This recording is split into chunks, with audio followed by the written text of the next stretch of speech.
Real quick, Coach, what's it going to be like running out of the power tee on Saturday in front of 102, 455? What's that going to be like for you? It's you know, as it gets closer, a lot of guys have talked about it, and you know, it's just there's so much pride in being the offensive line coach and being assistant coach here that can't wait. I mean, for the entire day, what it all entails, but you know, thinking back on all the greats that have played here and just the overall tradition of this place, it's just you know, I get chills thinking about it. So a lot of pride and a lot of hard work that's gone in over years, but it's really a good question because I can't wait, and it's been, again, a lot of hard work put into it. How hungry are these guys who they're elite run blockers, since there was so much passing last year? A bunch of them brought that up.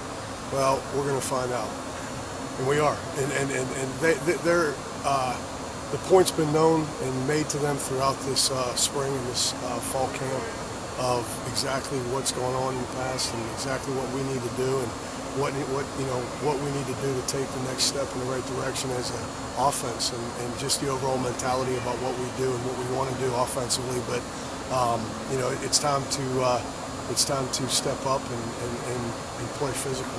Coach, when you have a veteran group, what bothers you? What concerns you in openers? I mean, a lot of people think you got the polish. No, I just told them. I got done with it, and I said, you know what? There is no.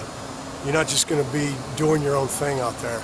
You know, anytime you go into a first year at a place in general, whether it's experience or not experience, it's that first ball game where they get out there and you cut on the film on Sunday and you said, what is this? This isn't what we're talking or teaching and what we want. So I told them, I said, there's no freelancing on Saturday where you're just not so much winging it, but just kind of doing your own thing. We're all in this in terms of being on the same page with the calls, and a lot goes into this game.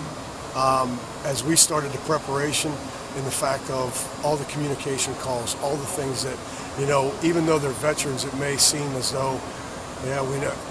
No, we're not going to leave any stone unturned. We're going to cover it all from A to Z, and that's what we did during this week, even tomorrow and Friday, and I made sure that point was known. And I trust in that getting done, but again, it's a process over time of trust developed both sides. And I just told him, I said, there's no just doing your own thing. We're all in this thing doing it the right way we expect it to be.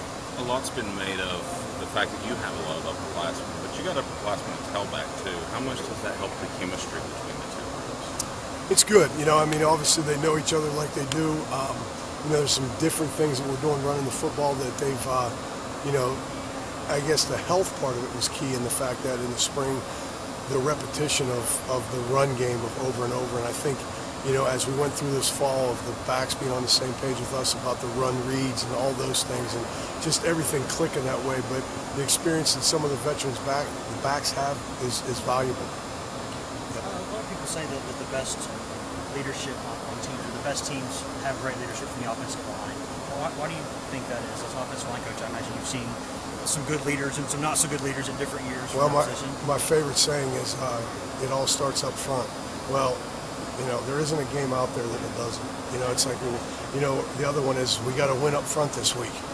No, you got to win up front every week, whether it's high school, whether it's college, whether it's pro. So with that being said, there's got to be that voice that, by gosh, if there's something to be done within the team and the door gets shut, it's somebody from the offensive line making a statement of, hey, this is what I don't like, or this is what we do like, in terms of just as a family issue amongst the team, even without us coaches. They got to be the voice. They got to be the ones that, by gosh, everybody else on the team, they look to and say, oh, I'm leaning on this guy because the respect, because of his strength, because of his aggression, because of his toughness, and because his disciplined work ethic and what he does and just the nature of the position. That's something we'll always pride ourselves on.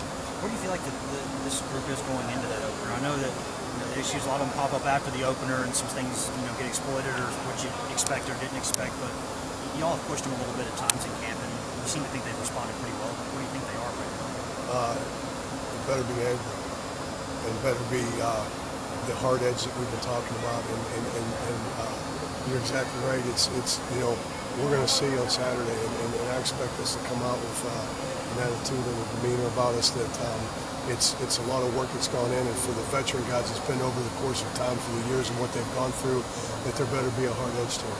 Yesterday, there were a couple of linemen that said get off to a good start is important, not only in this game but the season. How important is that for them to build their confidence early in the run blocking game? It's always good. The thing that you can't do is you can't rely on the big plays, and I think sometimes that gets misleading if there's a huge run, as opposed to understanding and seeing the whole picture of how many plays of run yardage did we get, watching the film on Sunday and seeing where we were productive with either combinations, the back with the right reads, to all those things. But they are anxious to get off to a good start, as all the teams in the country are. It's that anxiety of all the work of the offseason, the summer, and so forth that goes in to say, hey, there's a feeling of I need to be rewarded. Well, there's work that's got to go into that. So they're going to be obviously excited and amped up, but we got to remind them that it can't be all in one play. It's got to come in plays and pick, not so much picking and choosing, but just grinding it, so to speak. Hey, there's going to be a 2nd and 8. It's just like I always tell them, it can just one bad light. That's it. There's 5 of y'all, just one bad light, and a play goes bad. So we all got to be on the same page. We all got to be disciplined in our technique, and there's where obviously the execution it'll happen.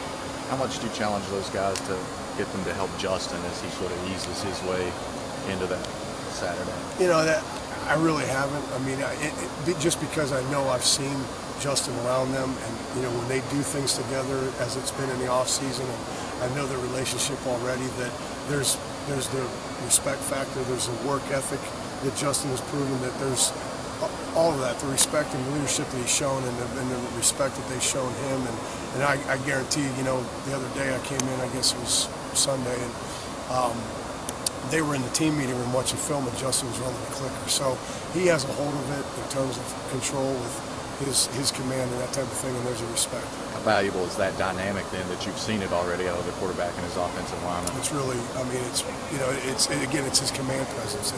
It's him having that voice inflection of the play, the obviously the cadence call, whatever the case may be, and just the look in the eyes, the trust factor. That they know this guy over time. They believe in him. They believe in the work that he's put in and what he's done. So it's healthy. Given the importance of the unit and everything like that, the amount of just years and games that these guys have played, is it one of the biggest accomplishments of this preseason, just you're getting to week 1 and it's intact, healthy? No. Yeah. Is that the biggest relief probably? Yeah. Yeah. You got to play the game. If things come up with an injury, you hate for it, but it happens. But there's a fine line where you're still working on the mental part of it, the physical part of it, and all that. But yeah, we're fortunate to get where we're at right now, staying healthy. And there's guys that they're banged up, as most are in the country, but to come out of it, you're exactly right. We're fortunate.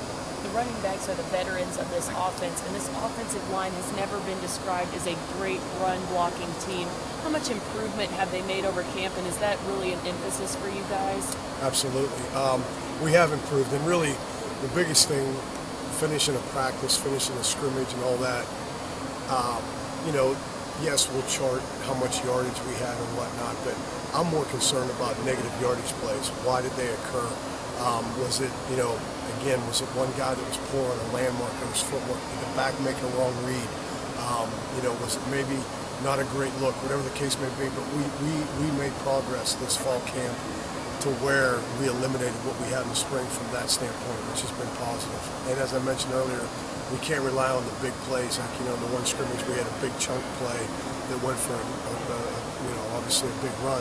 But we got to grind it out, sustain drives, and do things like that. So there's been improvement, and obviously we'll find out more on Saturday. But there's been strides taken. Now, Don, kind of that same note, has this unit really